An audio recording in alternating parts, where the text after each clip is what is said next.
If there is an activity that should be, in theory, completely meritocratic, it is innovation.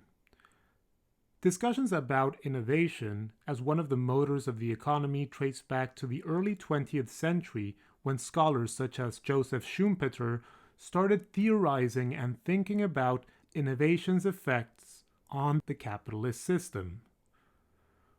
One of the key figures in innovation is, of course, the entrepreneur who, through his or her prowess, manages to create novel techniques, processes, and products that radically transform markets and industries. A surprising feature of entrepreneurship, however, is its relatively classed behavior. This isn't something apparent in our imaginaries or shared understandings of entrepreneurship, which insist on an egalitarian and democratic ideal of where innovations come from. However, data on innovation and entrepreneurship is showing that these activities are heavily shaped by existing social structures.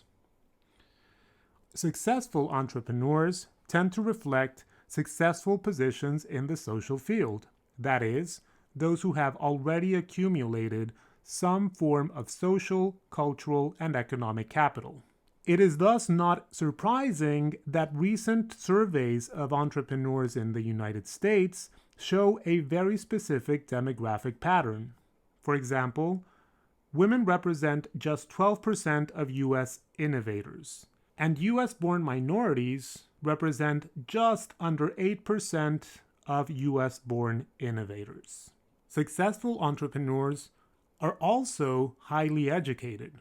Bar a couple of cases, such as those of Bill Gates and Mark Zuckerberg, U.S. innovators tend to be very educated, holding advanced degrees that are associated to a higher capacity to take on college debt.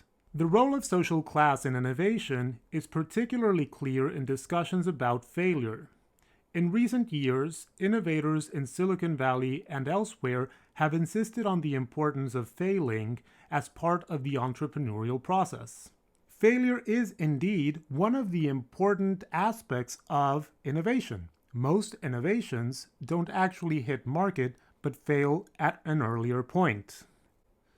However, not everyone can endure failure in the same way.